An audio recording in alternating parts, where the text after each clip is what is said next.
욕망을 다스리는 자가 자유롭다.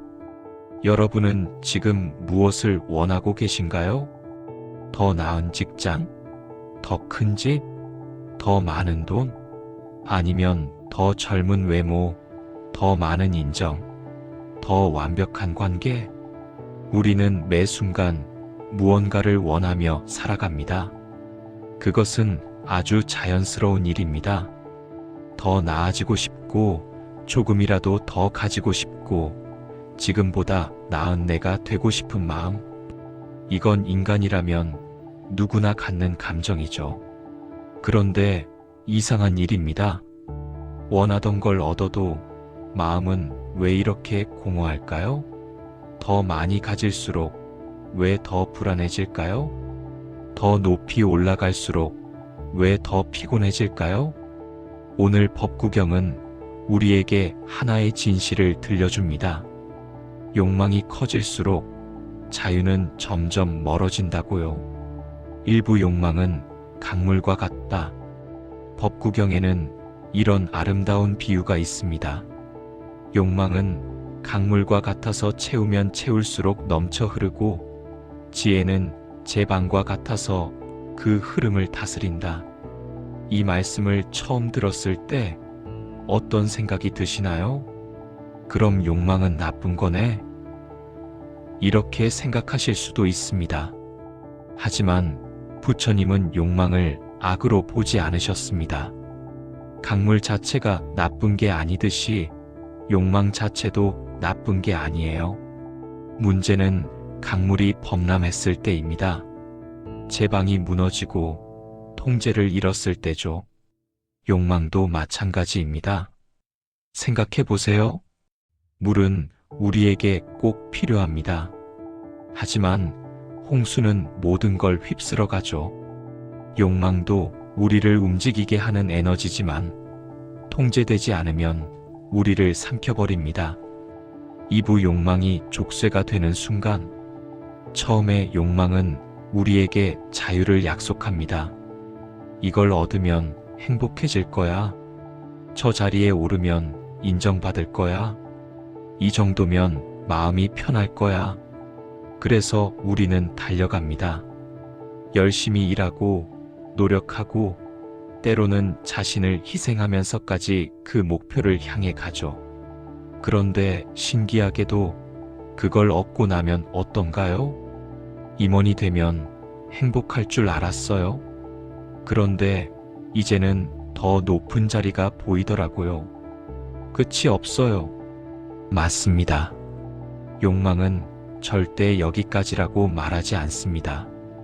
하나를 채우면 또 다른 것이 보이고, 그걸 채우면 또 다른 것이 눈에 들어옵니다. 그렇게 우리는 자유를 찾아 달려갔는데 어느새 욕망의 족쇄에 묶여 있습니다. 더 가져야 마음이 놓이고, 더 인정받아야 안심이 되고, 더 완벽해 보여야 자신감이 생기는 이런 조건들이 점점 늘어나는 거예요. 법구경은 조용히 묻습니다. 당신은 원하는 것을 얻기 위해 얼마나 스스로를 묻고 있습니까? 삼부 욕망은 사라지지 않는다. 많은 분들이 이렇게 생각하십니다. 욕망을 없애야 해. 욕심을 버려야 해. 하지만 법구경은 그 생각 자체가 또 다른 욕망이라고 말합니다. 욕망 없는 나가 되고 싶다는 욕망이죠. 사실 욕망은 절대 사라지지 않습니다. 숨을 쉬는 것처럼, 물을 마시는 것처럼 욕망은 살아있는 한 계속 생겨납니다. 그렇다면 중요한 건 뭘까요? 욕망이 생기는 순간 그 욕망의 주인이 누구인가입니다. 내가 욕망을 쓰고 있는가? 욕망이 나를 쓰고 있는가? 이 차이가 자유와 속박을 가른다. 쉽게 말하면 이런 겁니다. 배가 고파서 밥을 먹는 건 욕망을 쓰는 겁니다. 하지만 배가 부른데도 계속 먹는 건 욕망에게 끌려가는 거예요. 갖고 싶은 게 생겨서 사는 건 괜찮습니다. 하지만 빚을 내면서까지 관계를 망치면서까지 사야 한다면 그건 내가 욕망을 통제하는 게 아니라 욕망이 나를 통제하는 겁니다. 사부 끌려갈 때 자유는 사라진다. 욕망에 끌려가기 시작하면 마음은 항상 바빠집니다. SNS를 열면 누군가와 비교하고, 거울을 보면 예전의 나와 비교하고, 통장을 보면 남들과 비교하죠. 그리고 항상 불안합니다. 이걸 잃으면 어떡하지? 저 사람보다 뒤처지면 어떡하지? 나이 들면 어떡하지? 하루 종일 일하고 밤에는 자기 개발하고 쉬는 순간조차 불안해요. 이러다 뒤처지는 거 아닌가 싶어서요. 이 얘기가 낯설지 않으시죠? 우리는 미래를 위해 오늘을 견딥니다. 행복해지기 위해 지금을 희생합니다. 자유로워지기 위해 스스로를 가둡니다. 법구경은 이렇게 말합니다. 욕망은 미래에 살게 하고 지혜는 지금에 머물게 한다. 끌려가는 순간 우리는 지금 이 순간을 온전히 살지 못합니다. 머리는 늘 미래에 가 있고 마음은 항상 어딘가 다른 곳에 있죠. 오부 욕망을 바라보는 연습. 그렇다면 어떻게 해야 할까요? 욕망을 다스리는 첫걸음은 억누르는 게 아니라 바라보는 겁니다. 지금 내 안에서 어떤 욕망이 일어나고 있는지 그냥 관찰하는 거예요. 판단하지 말고 그냥 보는 겁니다. 아, 지금 내가 저 사람을 부러워하고 있구나. 지금 내가 인정받고 싶어 하고 있구나. 지금 내가 비교하고 있구나. 이렇게 알아차리는 순간 신기한 일이 일어납니다. 욕망과 나 사이에 작은 거리가 생기는 거예요. 예전엔 명품 가방이 갖고 싶으면 무조건 샀어요. 그런데 요즘은 왜 갖고 싶지? 물어봐요. 대부분은 남들 눈 때문이더라고요. 그걸 알고 나니까 안 사도 괜찮아지더라고요.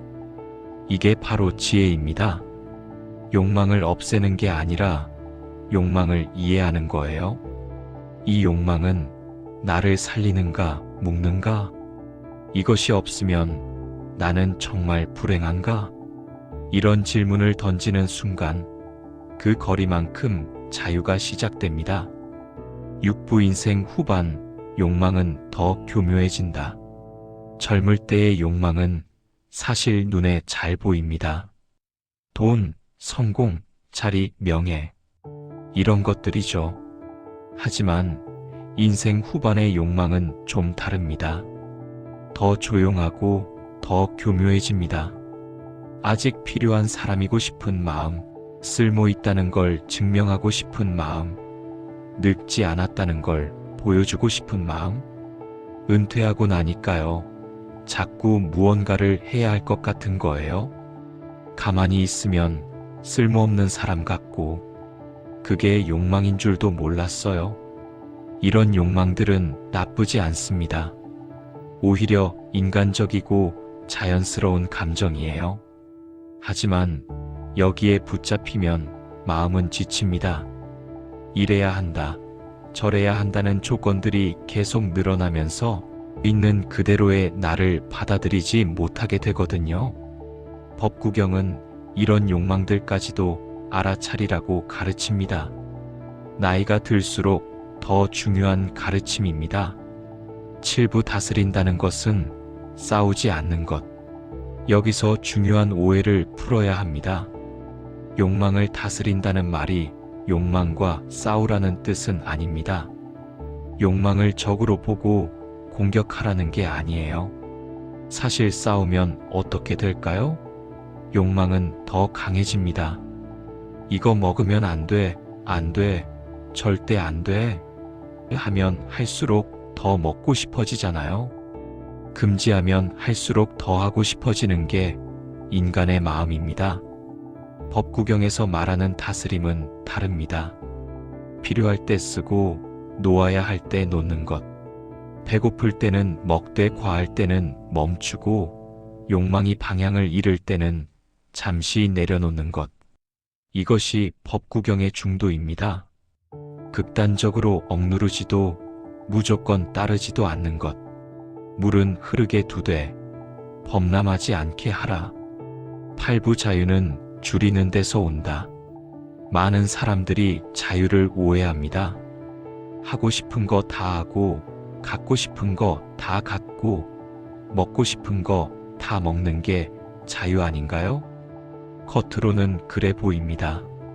하지만 실제로는 어떤가요? 선택지가 많아질수록 오히려 더 복잡하고, 가진 게 많아질수록 오히려 더 불안하고, 할 수 있는 게 많아질수록 오히려 더 피곤합니다. 법구경은 정반대로 말합니다. 줄일수록 가벼워지고 놓을수록 자유로워진다. 욕망이 줄면 비교가 줄고, 비교가 줄면 불안이 줄고, 불안이 줄면 마음은 저절로 편안해집니다. 50 넘으니까요. 필요한 게 정말 별로 없더라고요. 큰 차, 넓은 집, 다 필요 없어요. 오히려 짐이에요. 나이가 들수록 많은 분들이 이렇게 말씀하십니다. 젊을 때는 더하는 게 행복인 줄 알았는데, 이제는 빼는 게 자유라는 걸 알게 되었다고요. 구부 욕망을 다스린 사람의 모습. 그렇다면 욕망을 다스린 사람은 어떤 모습일까요? 혹시 욕심 없이 무기력하게 사는 사람? 아무것도 원하지 않는 사람? 전혀 아닙니다. 욕망을 다스린 사람은 오히려 더 명확합니다. 자신에게 정말 필요한 게 무엇인지 분명히 알고 불필요한 것에는 흔들리지 않습니다. 남의 삶을 부러워하지 않고 자신의 속도를 인정하며 지금 가진 것에 감사할 줄 압니다. 여러분 주변에도 그런 분 계시지 않나요? 많이 가진 것 같지 않은데 늘 여유로워 보이는 사람, 특별히 성공한 것 같지 않은데 늘 편안해 보이는 사람. 그 사람들의 비밀은 뭘까요? 욕망을 없앤 게 아니라 욕망을 이끌고 있는 겁니다. 끌려가는 게 아니라 함께 걷고 있는 거예요. 욕망을 이끄는 자는 자유롭고 욕망에 끌려가는 자는 묶인다. 10부 오늘부터 실천하는 작은 자유. 그렇다면 구체적으로 오늘부터 뭘 할 수 있을까요? 거창한 게 아니어도 됩니다. 아주 작은 것 하나만 내려놓아 보는 거예요. 오늘 하루 굳이 하지 않아도 되는 비교를 멈춰보세요. 누군가의 SNS를 보다가 부러워진다면 그냥 앱을 꺼보는 겁니다. 오늘 하루 굳이 확인하지 않아도 되는 시선을 내려놓아 보세요. 남들이 나를 어떻게 볼까 신경 쓰이신다면 그 생각을 한 번만 멈춰보는 거예요. 오늘 하루 굳이 증명하지 않아도 되는 나를 인정해 보세요. 이 정도면 괜찮아라고 말해보는 겁니다. 요즘은 밤에 자기 전에 이렇게 말해요. 오늘도 잘했어. 그냥 살아있는 것만으로. 그랬더니 좀 편해지더라고요. 그 순간 마음에 여백이 생깁니다. 욕망으로 가득 차 있던 마음에 작은 공간이 생기는 거예요. 그 여백이 바로 자유의 시작입니다. 자, 이제 다시 처음 질문으로 돌아가 볼까요? 여러분은 지금 무엇을 원하고 계신가요? 그리고 그 욕망은 여러분을 자유롭게 하고 있나요? 아니면 묶고 있나요? 원하는 게 많은 삶이 아니라 원하는 게 명확한 삶이 행복합니다. 법구경은 욕망을 부정하지 않습니다. 다만 이렇게 말합니다. 욕망을 이끄는 자는 자유롭고 욕망에 끌려가는 자는 묶인다고요. 오늘 하루 욕망과 싸우는 하루가 아니라 욕망과 함께 편안히 걷는 하루가 되시길 바랍니다. 그 길 위에 자유가 있습니다. 여러분이 정말 원하는 건 더 많은 것이 아니라 더 가벼운 마음일지도 모릅니다. 그리고 그 마음은 욕망을 내려놓는 순간부터 시작됩니다. 강물을 막지 말되 흐름을 다스려라. 그것이 지혜다. 여러분 모두 오늘도 자유로운 하루 되시길 바랍니다.